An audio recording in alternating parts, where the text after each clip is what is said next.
let us join together in surely the presence. Kevin, can you start the piano? If not, we're not there. Oh.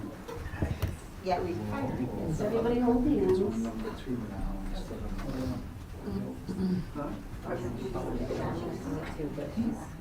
yeah.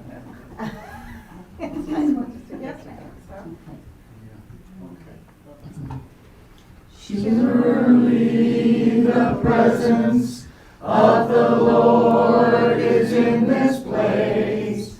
I can feel God's mighty power and God's grace. There's a holy hush around us. I see glory on each face. Surely the presence of the Lord is in this place. Thank you. Thank you. We'll be here already. Thank you, and now we'll hear an opening song from our Kevin Reeves. Thank you.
magnificent. Let's have another round of applause for our gifted friend, Kevin. I'd like to welcome everyone to Unity of the Seacoast on this beautiful summer morning, at home as well. Let us enjoy this weather while it lasts. If you haven't already, would you please silence your cell phone so we don't have any interruptions? And today's daily word is alive. And I feel it. Divine life flows through me. Sometimes when life seems filled with obligations and routine, I may feel as though I'm merely existing, moving from one task to the next, without sparkle or energy. Today I remind myself that I am alive, vitally, radiantly, joyfully alive. Feel it. My life is what I choose to make it. Through my positive attitude and understanding myself as a spiritual being, I realize there's so much more to life than the things that I must attend to. I will continue to maintain my daily life and respond to the things that need my attention, but now I will meet my life with energy and verve of divine life, which is flowing through me and animating me no matter what I am doing. And I affirm I am a divine being, wondrously and magnificently alive. Amen. And then from Luke chapter 20, verse 38, now he is God, not of the dead, but of the living, for to him all of them are alive. So let's feel that energy. It's a beautiful summer day. We're here together. We're safe. See all these smiling faces. So let's feel that energy. Again, alive, divine life flows through me.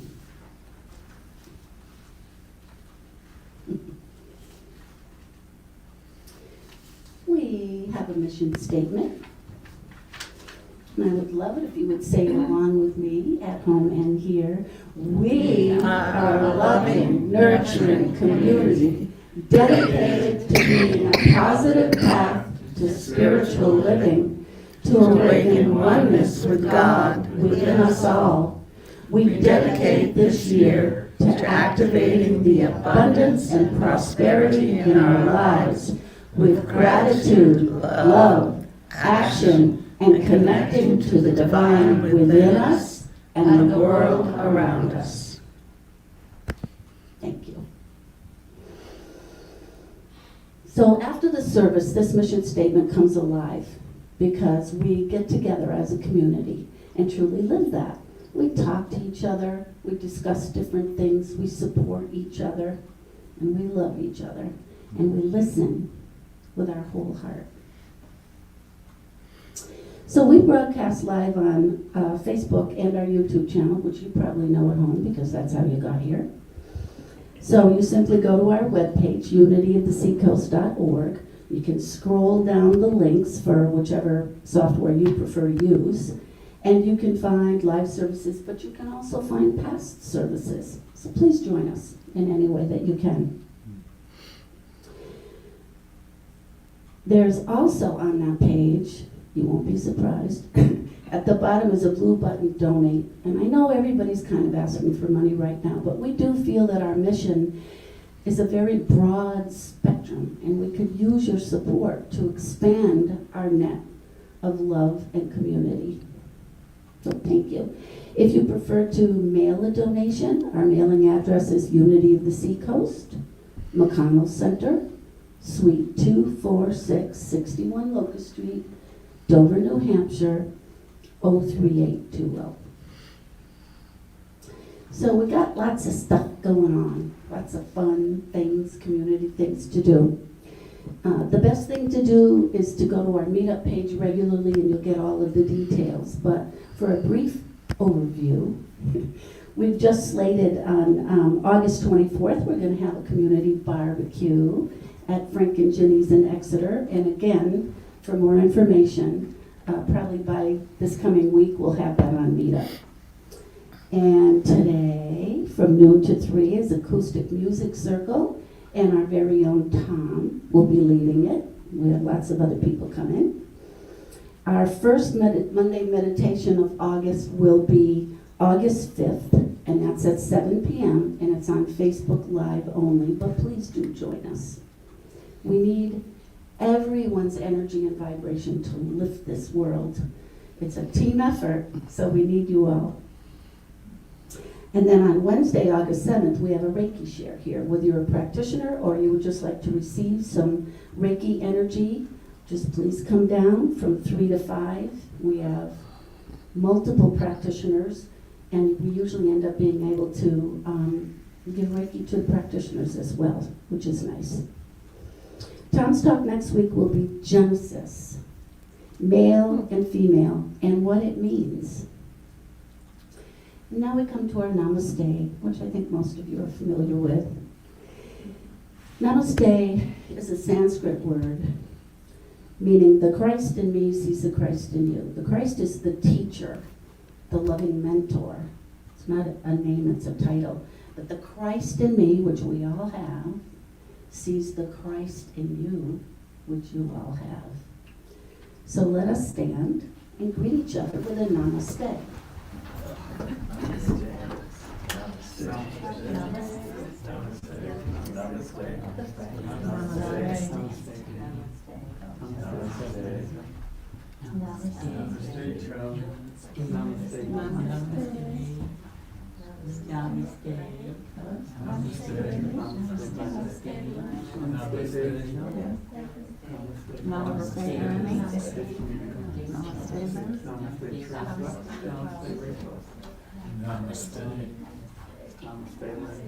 Namaste. Namaste, Kurt. Namaste, Barb. Namaste. Namaste. How nice. Namaste to everyone at home. Oh, thank you. We say namaste, y'all. Here comes Kevin again. Yay. Thank you, Kevin. Turn it on.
on that nice sweet spot. Peaceful energy. Thank you, Kevin. It's time to hear from our spiritual leader, Tom Scheidler.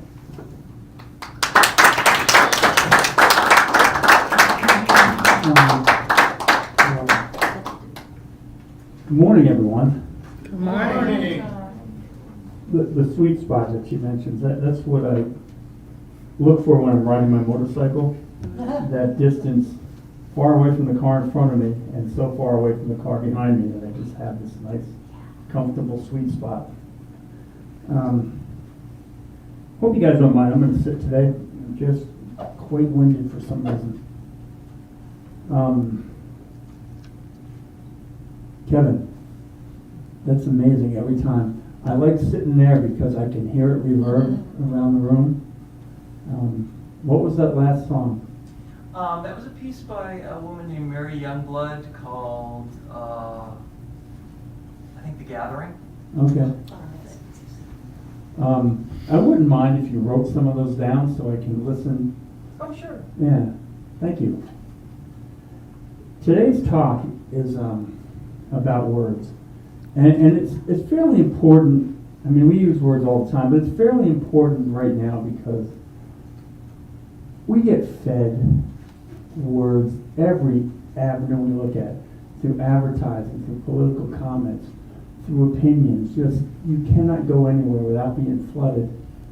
And the use of words is a responsibility to ourselves, but also to the world around us. Our words are a declaration or a declarative statement for our lives. We call into existence all sorts of things. Sometimes it's very conscious, a nice compliment, you know, I love you, information about yourself maybe on a first date, or ordering food at a restaurant, or other times maybe it's not so intentional. I'm angry. I'm not good enough. I'm always failing.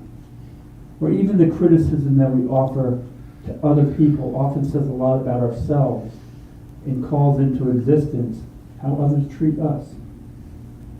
Words have a major impact in our lives. They can shape our perception of the world and the world's perception of ourselves. Words affect our emotions. Words have power in our lives and can give our lives power. Words are a magnetic tool for drawing the universe into our lives. Some words empower us, and likewise some words disempower us. The right word or phrasing of words can trigger the law of attraction to bring about your desires, even the things that we may not want. Words are not only the only contributing factor to the law of attraction, but they do play a big part. Words are an open communication with the universe. And we each have ways of talking about ourselves and about others, and we have ways that we talk to others. We have the words that we vocalize and the words that we say inside to ourselves. And how we use these words attributes to many of the things and the situations that we find ourselves dealing with in life. We're the sum of the choices that we've made, but we're also the sum of the words that we have used. Words with good intent may land with bad intent. So we have to be aware of when and how we use our words and how they land. Just because you meant no ill intent doesn't mean that they landed that way. Just because someone texts you doesn't mean you have to immediately engage in that conversation while you're in a conversation with someone face to face. We need to use some sort of etiquette when using and choosing our words. We must know that other people's words are just as important as ours. Half a conversation is listening and really hearing what the person says, not just waiting for your jumping in point to tell a story that you've been thinking of the whole time that they've been talking. Last week, I used the term, I'm a child of God, or I'm a child of that which created me. That's the most affirming way of using words, attaching your identity to something that is all-giving and pure flowing. I also mentioned last week about labels. Labels are not who we are, but they do attract the direction that our life may go. This is kind of where I'd like to start. What kind of direction are you going in? If you use terms like, I'm a loser, I'm a failure, I can't do anything right. Those are simple and obvious examples. But when we use these words in our head or out loud all the time, things like my job doesn't go well, or I'm overworked, nothing I try seems to work. You're drawing into that scenario to fulfill that. And that's just the most base level. When you declare these words in this fashion, you're asking for what you're declaring. And then you're declaring the direction that your life is going to take. Your words in every situation need to have value. This is especially true when declaring things about yourself. You should be your biggest fan. You should love yourself. At minimum, want the best so you can begin to love yourself.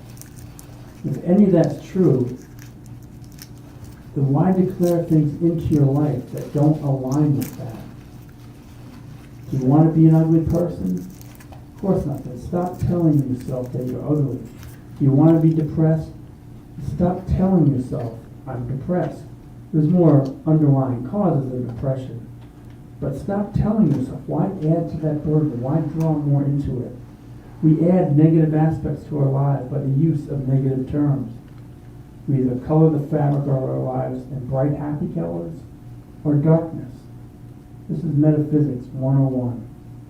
Metaphysics is looking at the heart of something and seeing it differently in a way that works for you. We look at what we do and how we create our lives. We look to the heart of it. We flip the script. We're no longer willing to take life randomly. We're no longer willing to wait to see what life has to offer us or what's just around the corner. We look at our life differently. And sometimes we can begin to make it happen. We begin our accomplishments, our goals, our dreams. We don't wait to see if everything lines up to make it happen. We're not willing to wait to see if someday we can be more connected and more happy. We don't wait to see if we'll be financially successful, or we can't do that because we're broke. We flip the script. We start using positive words in our life, and we start drawing in the life that we want to live. And then we begin acting differently, not doing the same thing over and over and hoping for a different result.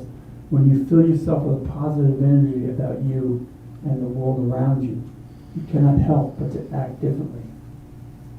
But why are people always angry with me or I'm in an argument? Well, then look at the words that you use around them. Are they necessary? Do you need to win the argument at the cost of the relationship? Are you listening to other people, or are you just telling your story to them? Is your main word in the conversation I or me? Often the best use of words is none at all. The saying, if you have nothing to say, nothing nice to say, then say nothing at all. Or as Casey streamlined it and remind me, if you have nothing to say, then just say nothing. Because if you're saying nothing, you're listening. You're listening to others and their feelings or their intent. You're hearing what they're struggling with, or you're hearing the true meaning of the conversation. But by waiting for your jumping point, you're not hearing what the person is really talking about.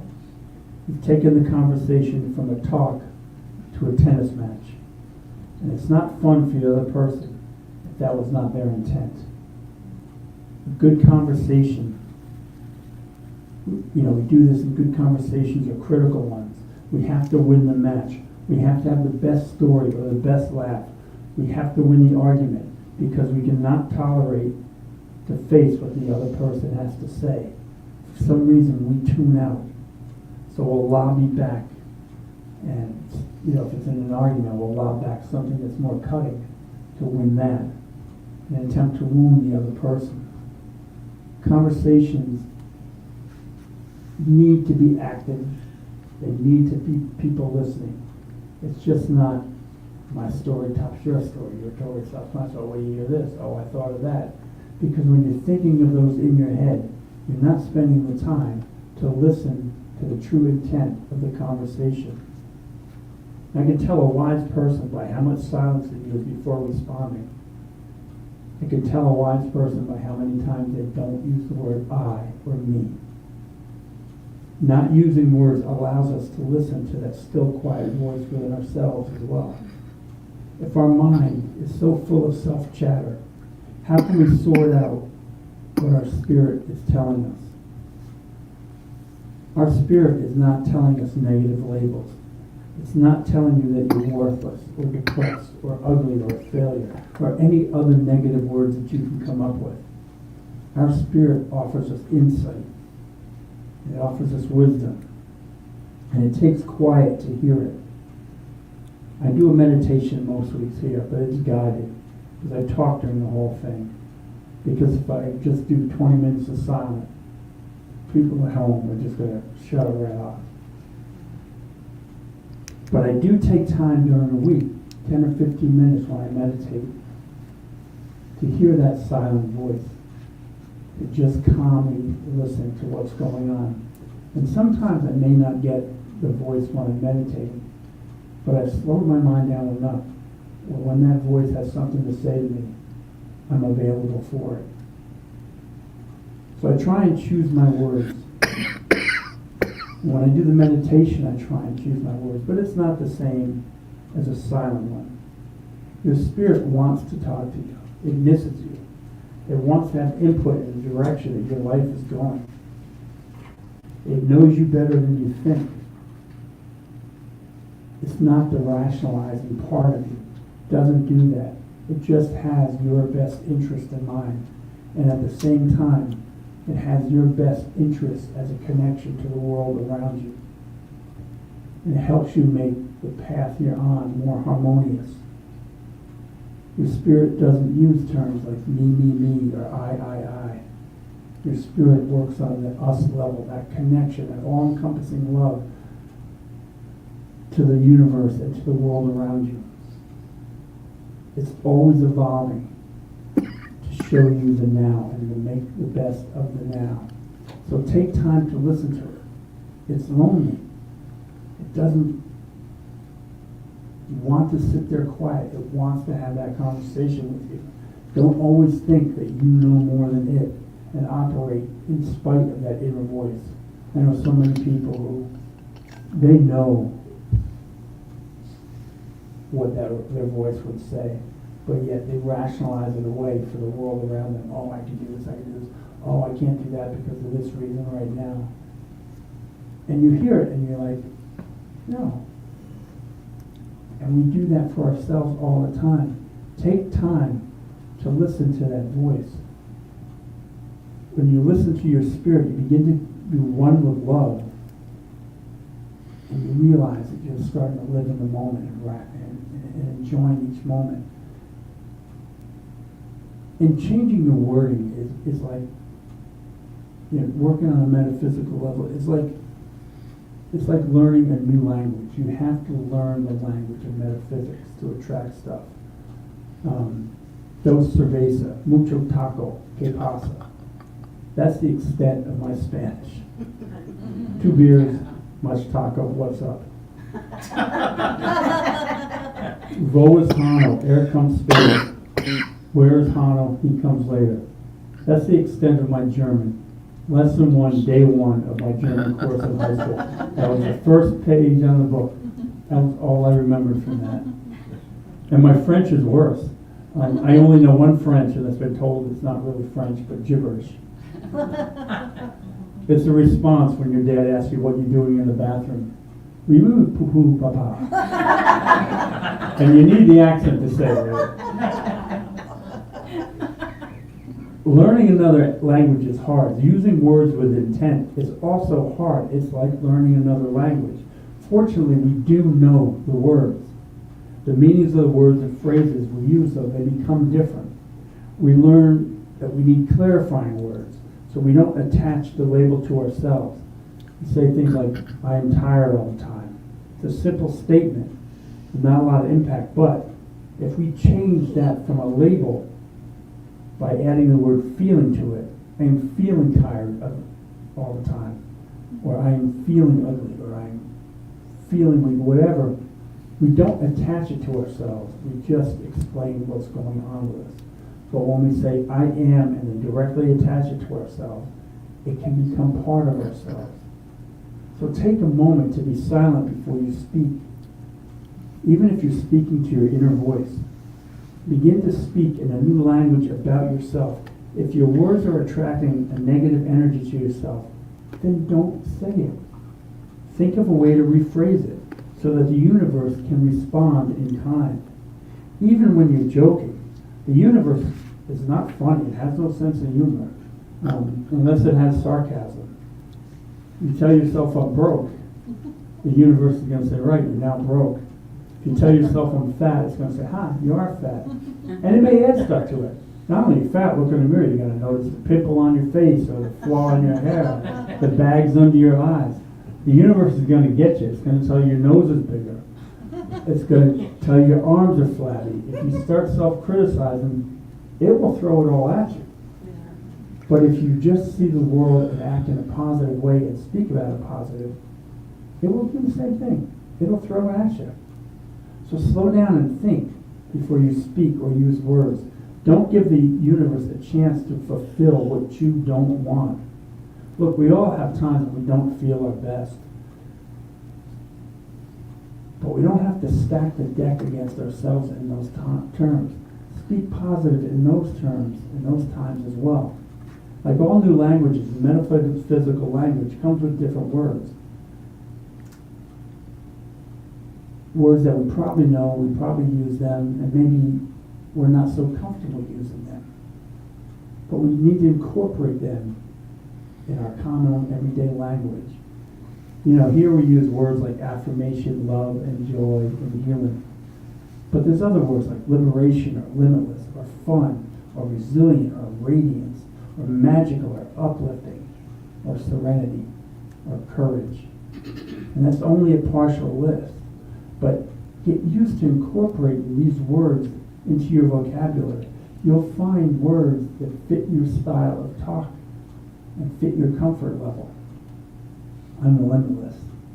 Just feels nice to say that. Imagine when you begin to feel it. I am magical. I am radiant. You'll begin to look radiant. You'll feel liberated. You know, these are simple terms, but they hold value. And eventually, your language shifts. I'm radiant. I'm having a good day. Boy, the sun is shining. Oh, the rain came. We needed the rain. Whatever it is, you spill your coffee first thing in the morning. I'm so glad I got that out of the way.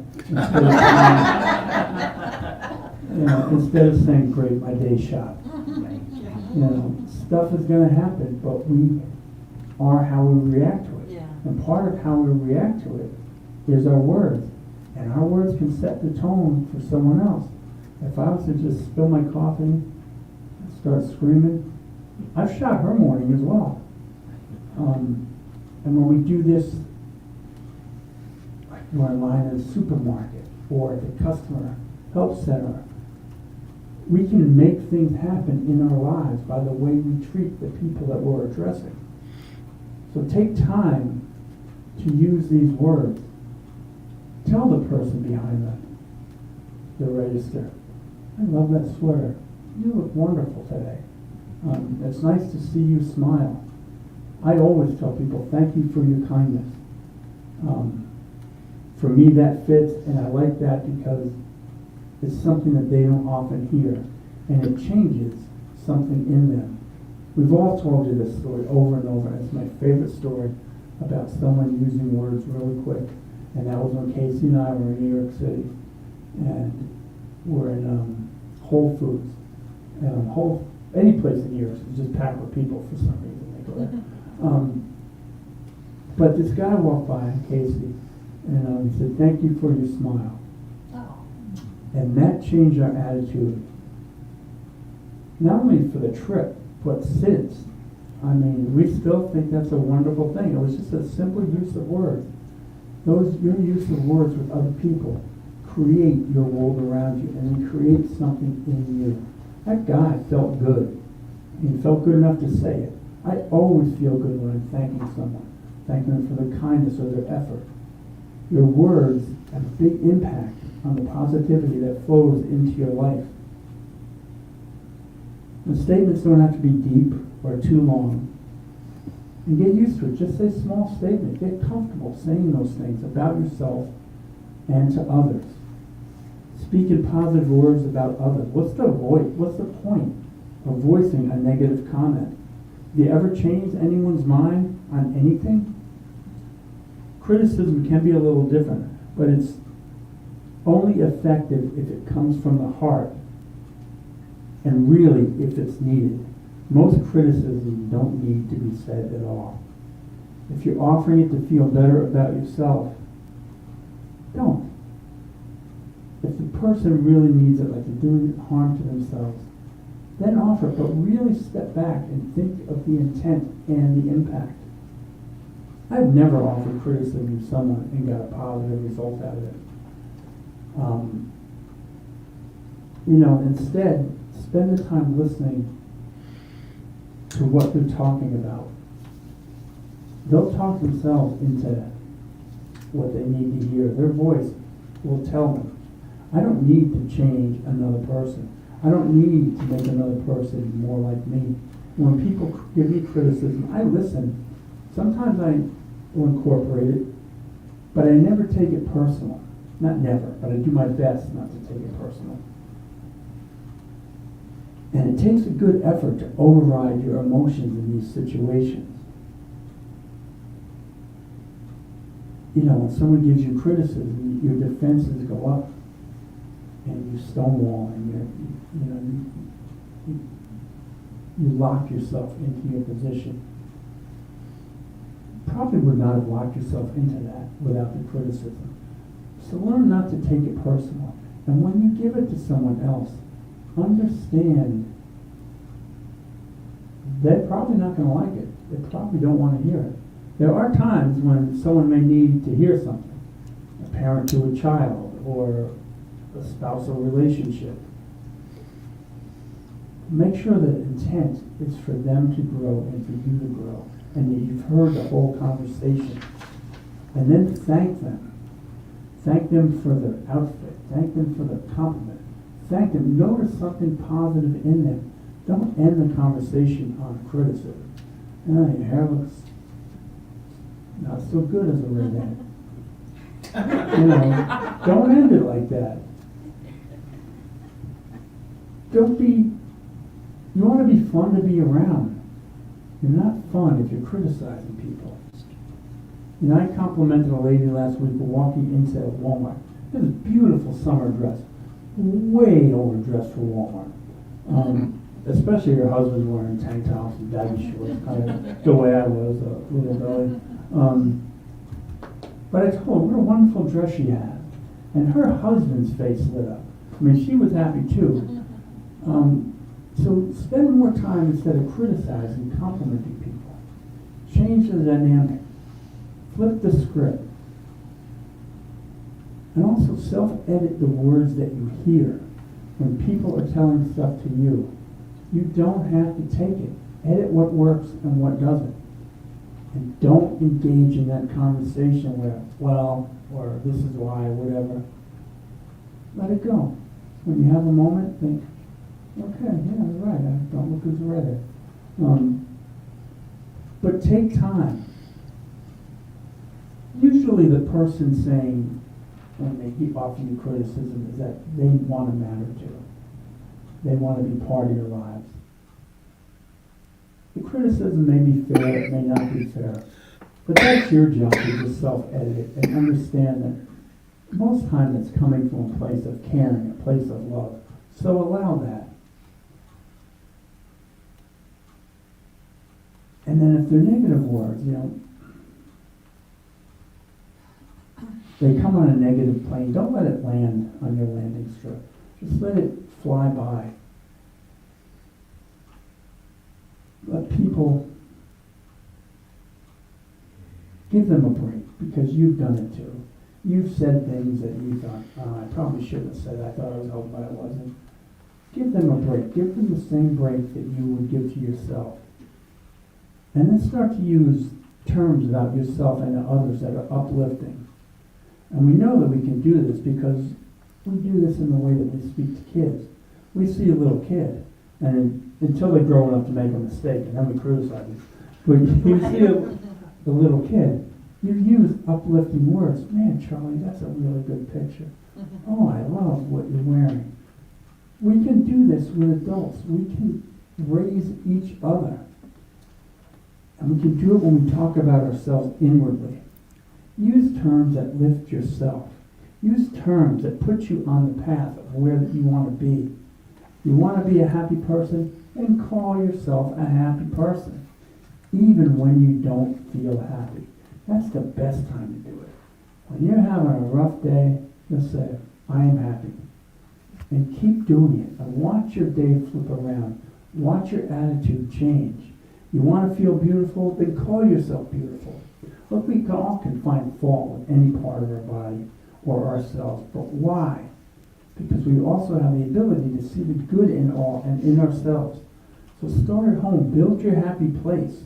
And when you have the strength and the tools to build yourself up, start building others up. Get used to using positive words on yourself until you begin to feel it in your core and it becomes part of your being. Be that person that when you walk into the room, they'll say, I'll have what they're having. Life is going to happen. Life is going to keep going. And you can choose your attitude toward life and life's attitude toward you.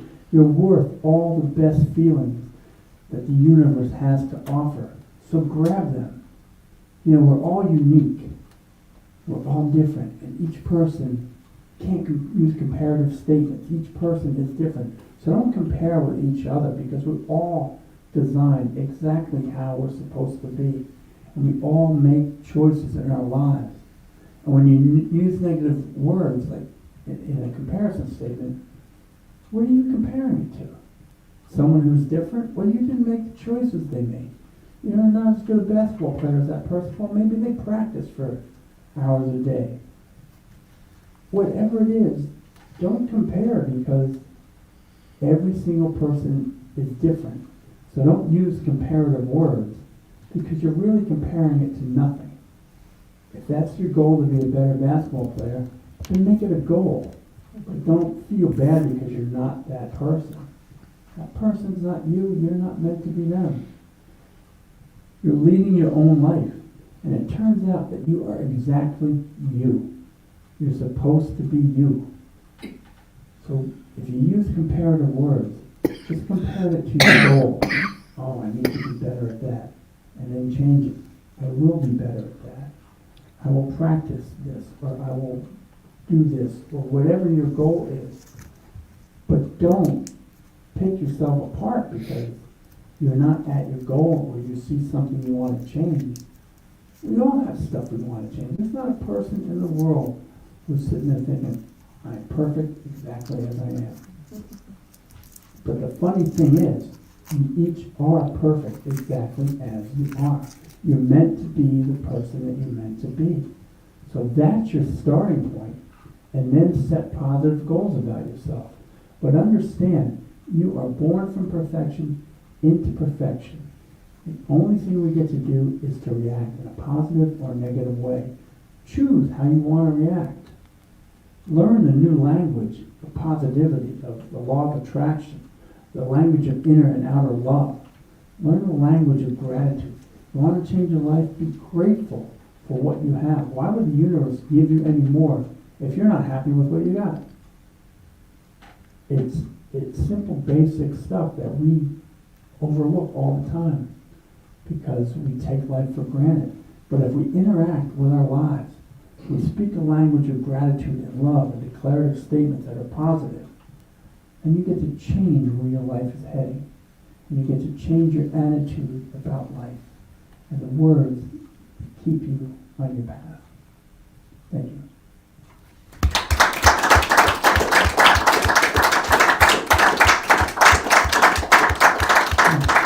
Do a meditation song? Sure.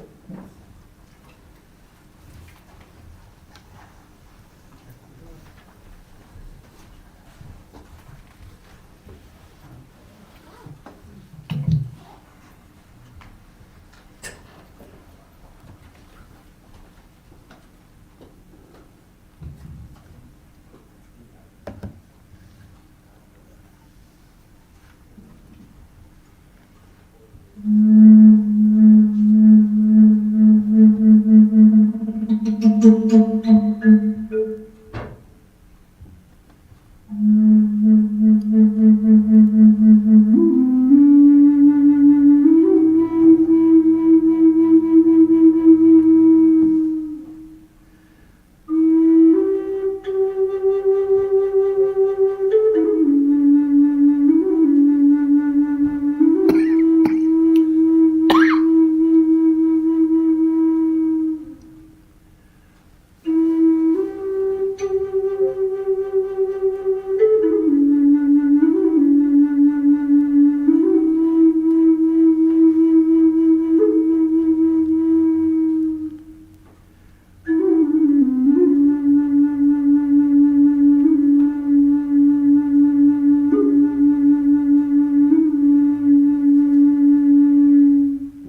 Eva, thank you so much.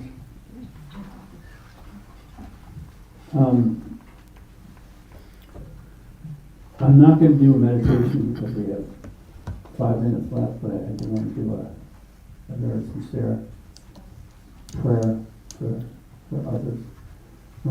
Before I start that, we could not get tickets for next week's game. They were sold out. So until we figure out when we can go, that's on hold at the moment. There will be a board meeting next week.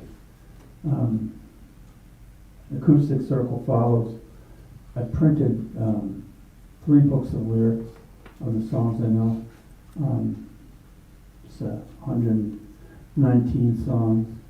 I realized this morning I can only play 118 of them because I forgot the chord changes to Melissa. So don't ask for Melissa. And that is it. So this week has been a unique week for people I know, for people that you know. So I would like you each to get comfortable. Take a deep breath. Feel your body relax. And I would like you to picture the people that you're praying for. I want you to picture them whole and healthy. Don't see them in their struggles, whether it's mental illness, physical illness, whatever it is. See them as young and whole and healthy and vibrant.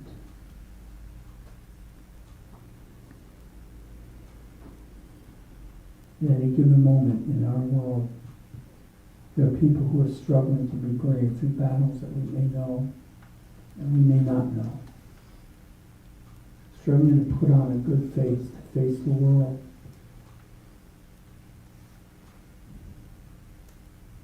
And really think about those that you know that are struggling. Even if you only have an inkling that they might be struggling. And in this moment, we see and we affirm through God and Jesus Christ, they're whole, they're healthy, they're strong, and they're happy. We see them as one with us, and us one with them. We share our healing light with them.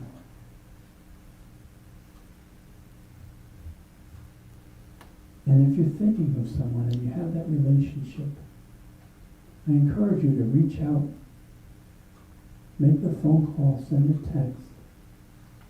You don't have to talk to them about whatever's bothering them.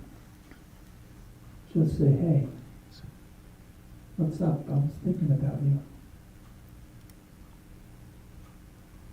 But let them know that they're not alone in the world. People often find themselves isolated in what they're going through, and it's just nice to hear from someone else, no matter what they're calling for or texting for.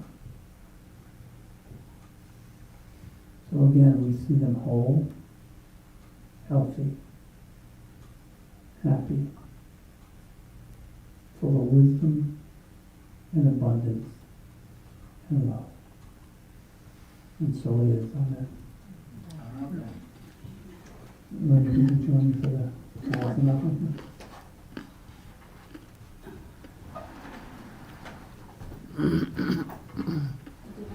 Yeah.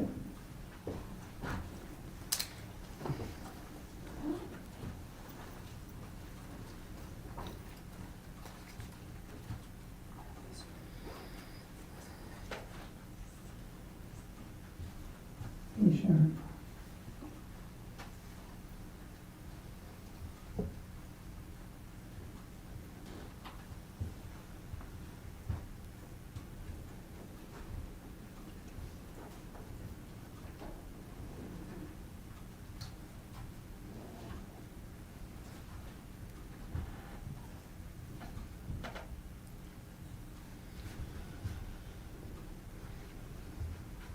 divine love, as me, blesses and multiplies all that I am, all that I have, all that I give, and all that I receive.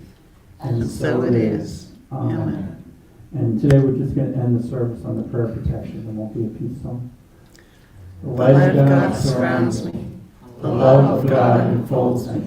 The power of God protects me. The presence of God watches over me.